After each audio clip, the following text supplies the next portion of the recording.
안녕하십니까. 감사스마일입니다. 어, 일단 그 국토교통부 관련해서 발표 5월 6일날 발표 이후에 지금 많은 이야기들이 나와 있는데 그 중에서 지금 빠시용님의 세상 납작의 일상 칼럼들에서 영상구민 입장에서는 정말 고맙습니다만이라는 이 글을 제가 한번 소개하고요. 이어서 공공재개발 관련해서 또 이야기, 뉴스를 보면서 또 이야기를, 신문기사를 보면서 이야기를 드리고요. 마지막으로 용산 공공주택 어떻게 생각하시나요? 라는 것까지 한번 드려보겠습니다. 일단 제가 빠숑님의 그런 칼럼들을 개인적으로 상당히 좋아합니다. 그리고 이분이 부동산의 그런 관점 자체가 또 감사 스마일하고 또 비슷하게 지금 바라보는 관점이 좀 비슷해서 뭐, 빠쇼님을 싫어하시는 분도 계시고, 또 좋아하시는 분도 계시겠지만, 일단 감사 스마일은 일단 칼럼을 토대로 해서 한번 이야기를 한번 드려보겠습니다. 첫 번째, 1이라는 걸로 해서 90년 이전까지는 주택이 택없이 부족한 시기였다. 그리고 주택가격이 조정이라는 것이 된 적이 없었던 것이 그 이유다. 왜냐하면 한방에서 여러 세대가 살 때였으니까요. 물리적으로 부족한 시대였다. 말도 안 되는 입지에 말도 안 되는 주택들의 시세도 모두 상승했다. 우리 부모님 세대의 묻지마 부동산 불패 신화는 이때 생긴 것이다. 저도 어릴 때 저희 부모님께서 단독주택에 거주하셨는데 아버지께서 이제 택시 운전을 하셨어요. 택시 운전을. 그래서 단독주택을 팔고 아파트로 이사를 가자 그랬는데 저희 어머님이 반대를 하셨습니다. 그래서 지금 저희 어머님이 아직도 이제 단독주택에 거주하고 계시죠. 그런 거를 지금 생각해 보니까 그때 그때 만약에 저희 아버지 말대로 단주택을 팔고 아파트로 갔으면 조금 더 낫지 않았을까라는 개인적인 생각을 해봅니다. 그리고 이제 주택수가 물리적으로 부족한 시기가 아니었다. 그래서 양극화가 시작되었다라는 이야기. 그리고 여러 가지로 지금 일반적인 입지라든지 선호하지 않는 입지, 선호하지 않는 상품은 인플레이션을 하회했다. 이런 이미 부동산 불패 신화는 깨져 있었다라는 이런 것들을 지금 이야기해 주셨고요. 앞으로 아파트도 마찬가지다. 인플레이션을 화해하는 아파트들이 수두룩해질 것이다 라는 이야기를 갖다 하겠죠. 평균의 오류에 빠져보지 못했을 뿐인 거거든요. 투자에는 두 가지가 있다. 가치 투자 그리고 그냥 투자라는 이야기가 있고요. 가치 투자는 가치보다 가격이 낮을 때 매수를 하는 것이고요. 가치 투자에도 두 가지가 있다라는 이야기를 지금 합니다. 하나는 현재 가치보다 가격이 현재 낮을 때 매수하는 것. 이른바 저평가의 경우고요. 또 다른 하나는 현재 가격은 가치 대비 같거나 오히려 높을 수도 있지만 미래 가치가 현재 가치, 가격보다는 무조건 상승할 것이 확정되어 있는 경우다라는 거죠. 저평가는 언제든 사도 된다. 제가 보니까 빠숑님의 이런 칼럼을 보면서 상당히 저도 부동산을 하는 입장이다 보니까 공부가 많이 됩니다. 어. 근데 제가 이제 빠숑님의 이런 이야기를 오늘 드리려고 했던 이유 중에 하나는 뒤에서 나오지만 이런 것들은 빠숑님의 블로그를 보시면 다 읽어보시면 훨씬 더 좋으실 것 같아서 그냥 넘기고요. 패스를 하겠습니다. 제가 이야기 드리고 싶은 거는 용산 쪽에 지금 이야기가 지금 있어서 아 일단은 이거 먼저 보고 가겠습니다. 부동산도 패러다임이 바뀌었으면 바뀐 패러다임 맞는 전략들이 나와야 한다. 정부든 기업체든 개인이든 제가 이게 조금 와닿는 얘기고요. 집은 이제 잠만 자면 되는 시대가 아니다라는 말씀을 하셨네요. 일자리가 가장 중요하고 출퇴근이 편리해야 하며 아이들이 갈 학교가 있어야 하고 학원도 있어야 되고 아무리 인터넷이 발달되었다 해도 오프라인 상업시설들이 무조건 필요하다. 이제 양적인 걸 추구하는 시대는 끝났다. 세입자들도 그런 상품을 희망하지 않는다. 입지적인 개발 시설들은 물론이고 주차장 공간도 제대로 확보하지 못한 공공주택에서 과연 누가 살고 싶어 할까? 부동산은 일자리 가장 먼저여야 하고 입지, 교통, 교육, 상권, 환경, 입지 사요소 그 다음에 상품 경쟁력이다라는 이야기를 했는데요. 이게 지금 이제 아마도 일자리가 좋고 기반 시설이 좋은 것은 이제 한동안은 추가되지 않을 것이다라고 했고 결국 일자리가 좋고 기반 시설이 좋은 것이 계속 경쟁력을 유지하겠다라는 이런 이야기를 해주셨는데 용산 8천 가구에 대해서 빠숑님이 이야기를 해주셨네요. 아마 로또 중에 로또가 되겠지. 최고의 입지에 대한민국 최고의 명품 신도시가 생기는 것이니까. 그런데 8천 가구 위에 일자리까지 추가해주면 더 바람직하지 않을까. 그게 지금 오늘 제가 이제 생각하는 뭐 빠숑님이 뭐 어제 이 칼럼을 갖다가 쓴 것 같은데요. 그래서 오늘 아침에 제가 이 칼럼을 보면서 문득 그런 생각을 해봤습니다. 그리고 이분 이제 빠숑님이 내가 도시 설계를 한다면 국가 전책을 위해서 도시 설계를 하고 그 입지에는 주거만 넣기엔 너무 아까운 입지라서 앞으로는 열심히 국민들만 보고 살겠다고 하는 삼성에게 평당 2억 정도 주고 팔면 어떨까? 최고의 오피스타운을 만들어달라고 하는 조건을 내걸고 그 판매된 돈으로 용산보다는 다소 입지가 떨어진 이런데 국가 차원에서 매입해가지고 저렴한 가격에 제공하게 하면 어떨까라는 뭐 실현 가능성이 없는 이야기를 지금 말씀을 해주셨네요.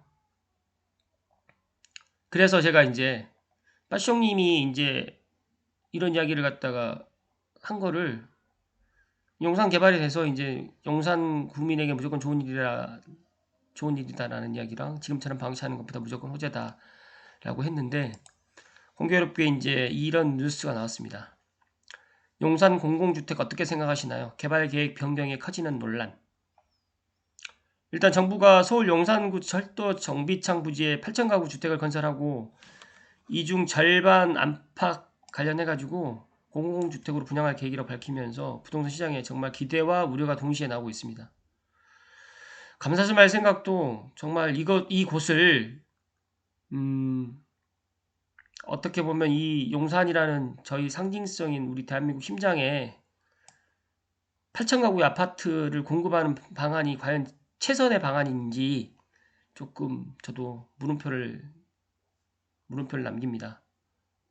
제가 생각했을 때 여기가 이제 업무지구로 이제 계획되어 있었는데 갑자기 5월 6일날 발표에 8천 가구 주택, 뭐 대부분 아파트로 구성되고 5천 세대는 분양주택으로 공급하는 방안이 논의되고 있다라고 하는데 다들 알고 계시겠지만 서울 중심에 위치한 노른자 땅에 업무지구 규모를 축소하고 공공주택을 포함한 주거지를 늘리겠다는 대목 때문에 많은 분들이 이제 좀 걱정과 우려를 좀 표명하고 있습니다. 그러니까 땅의 용도를 바꾸겠다는 것이 장기적인 도시계획상 문제가 있다는 의견인 거죠. 서울의 중심인 용산을 종합훈련을 세워 주거뿐만 아니라 상업과 레저시설이 복합된 복합시설 위치의 랜드마크로 조성해야 된다라고 지금 부동산학회 회장님께서 말씀하셨는데 저도 제가 생각했을 때는 이게 맞다고 생각을 하는데 또 일부의 의견은 임대주택이 다수 들어설 경우 슬럼화될 가능성도 있다고 이야기를 했고 또 반대로 다른 분은 임대주택을 또 다수 또 지어서라고 또 이야기하시는 분들도 있어요. 근데 대한민국의 가장 중심에 있는 용산 이 개발을 주거로만 하기에는 저는 조금 부적절하다라는 개인적인 생각을 말씀드리고요. 물론 제가 뭐 부적절하다고 해서 뭐 변경되진 않겠죠. 이미 이제 또 발표를 했기 때문에. 그런데 이런 부분에 있어서 정부가 용산 공급주택의 3천 가구를 임대주택으로 공급할 계획이라고 또 발표했고요. 주택 공급 좋지만 이곳에 저렴한 주택이나 임대주택을 공급하는 방식은 좋지 않은 발상이다. 고급주택 신규 개발 수요를 통해 가지고 이런 부분도 이야기를 하셨는데 삼성 TV를 시청하시는 구독자분들께서나 아니면 제 방송 우연찮게 들어오시는 분들 어떻게 생각하시는지 뭐 댓글로 한번 남겨주십시오. 그러니까 좋은 땅에 꼭 비싼 주택이나 상업지구가 들어선다 필요가 있느냐라는 생각도 여러 가지 뭐 의견이 다 다르니까. 그런데 제가 생각했을 때 서울 한복판의 핵심지에 정말 8,000세대 이렇게 또 용산민족공원으로 또 그 옆쪽으로 해서 공원이 많이 들어온다고 하면 이곳에 분양받기 위해서 정말 많은 분들이 또 줄을 서겠네요. 정말로. 또 프리미엄이 상당히 올라갈 거고 과연 분양가는 얼마가 될 것이며 또 이걸 분양받게 되면 이 차익이 또 얼마나 될 것인가 또 이런 부분 때문에 또 한동안 또 이슈가 될 듯합니다. 또 일각에서는 이번 정책으로 이제 코레이 빚이 엄청 많거든요. 그러다 보니까 빚을 갚을 여지가 줄어들었다는 점도 문제가 되게 되고 경제 임차를 통해 민간에게 매각하지 않고 공공이 개발해 나간다고 하면 땅값이 낮아질 가능성이 쉽게 말해가지고 땅값을 비싸게 받을 수가 없으니까 코레일의 부채를 생각만큼 줄이지 못한다라는, 국민 주머니에 돈이 나온다는 결과로 이어진다는데, 제가 이 앞서서 일단 빠숑님의 그런 이야기 지금 드렸었지만, 제가 생각했을 때 정말 만약에 저는 이 삼성에게 평당 2억 정도 주고 이거 삼성 레미안으로 해가지고 8,000세대가 아니라 조금 세대수를 줄이고 업무 시설이랑 같이 병행해서 주거랑 같이, 주거랑 업무 시설이 같이 들어올 수 있는 그런 일자리까지 같이 들어온다고 하면 정말 더 좋지 않을까라는 개인적인 생각을 가져보고요. 최고의 입지에 대한민국 최고 명품 신도시가 또 생기겠네요. 아무튼 용산 공공주택은 뜨거운 또 사람들의 관심과 또 앞으로 로또 분양 수혜자 등 엉뚱한 사람들에게 가는 또 이런 일이 또 생길 수도 있겠다는 생각을 개인적으로 가져봤습니다. 마지막으로 이제 공공재개발 독tun사가 조합은 시큰둥, 이런 뉴스 기사 한국경제에서 5월 7일 발표했는데, 제가 앞서서도 이야기를 드렸지만 정부의 지원에는 반드시 그만한 대가가 따른다. 즉 다시 말해서 이제 노후 주택이 밀집해서 재개발 추진하고 있는 이런 경기 성남의 시가지 일대 모습인데, 공공 임대 의무 비율이 높아가지고 크게 메리트가 없습니다.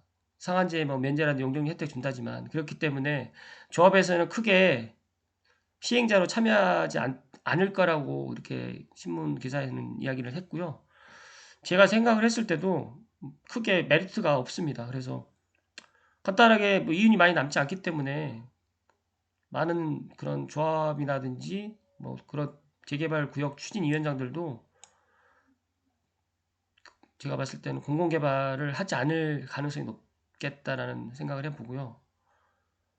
일단 파격적으로 내건 분양가 상한제 적용 예외 조건도 어떻게 보면 상한제를 피하더라도 주택도시보증공사가 분양가 규제를 여전히 유효하기 때문에 일단은 그런 부분 때문에 또 많은 그런 조합에서 이렇게 재개발을 갖다 하지 않고 그냥 공공개발을 하지 않고 단독으로 이렇게 또 시행을 하지 않겠나라는 조심스럽게 그런 생각을 가져보고요. 국토교통부에서는 지금 2020년과 2021년, 2022년에 공공재개발 확보 목표 가구 수가 있는데 500가구, 4,500가구, 그다음 15,000가구로 되어 있는데 과연 이거는 어떻게 될지 한번 지켜봐야 될 부분인데요.